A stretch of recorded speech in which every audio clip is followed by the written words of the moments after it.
My name's Wayman Johnson. Eli Rubenstein. Daniel Messina. Tim Barnes. Linda McAleer. Krista Colopy. Craig Lynch. Mindy Alpert. I was diagnosed with MS, and I decided, you know what, if I want to get something accomplished, I need to get involved. There's a very significant amount of MS in my family. My uncle was diagnosed with MS in the 1930s, my father in the 1950s, and my sister in the 1970s. The MS Society is in many respects a grassroots organization. As with any grassroots organization, very, very, very important work goes on throughout the country and in people's living rooms and in very small meeting rooms and in people's businesses. My mom has actually battled MS for well over 50 years. I believe in life you have to give back, and in this particular area there was no better opportunity to give back to something that has been a part of my life. We're not judged by what we receive. I think we gain so much by what we give.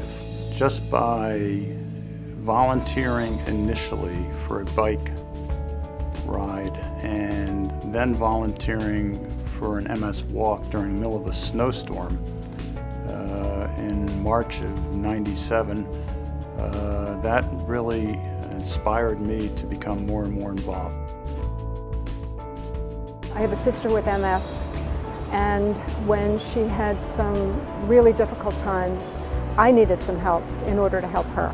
This organization is one of the most amazingly run organizations.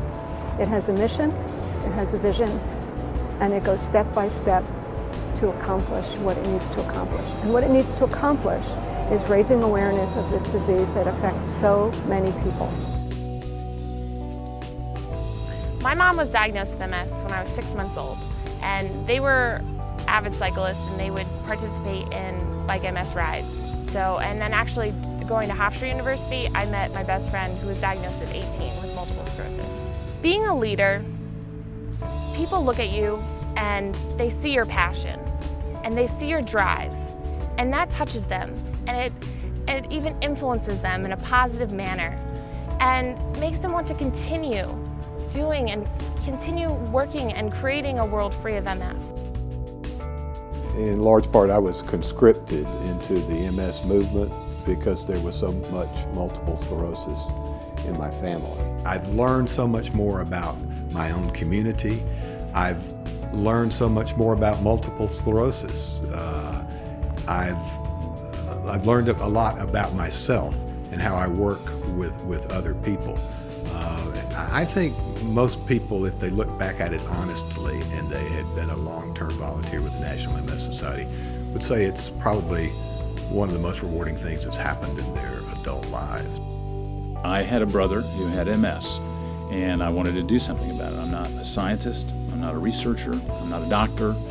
I practiced law, so the way that I could kind of give back was to do things on the volunteer front. A gentleman who had formerly been my father's boss called me up and said it was high time that I got involved with the National MS Society. And so I did. And I think that often is the reason that people initially get involved in the Multiple Sclerosis Society or in many other community activities. Somebody they respect asks them. The easy answer as to why this has been rewarding for me, it was expressed by the wife of a friend of mine who also sits on the national board, who said that MS is a terrible way to meet really good people. And I thought that was a great quote. People who serve the MS community are extraordinary people. They are a special community, and they make the National MS Society a real special organization. No matter what level it is going to make you feel better. And you're doing something positive, and isn't that what it's about? I mean, isn't it great to step up to the plate and maybe help somebody who maybe is not as fortunate or unable or for whatever reason can't help themselves? I mean, isn't that what our parents taught us? The movement is people getting involved. The movement is giving people an opportunity to strike back at a very powerful common enemy.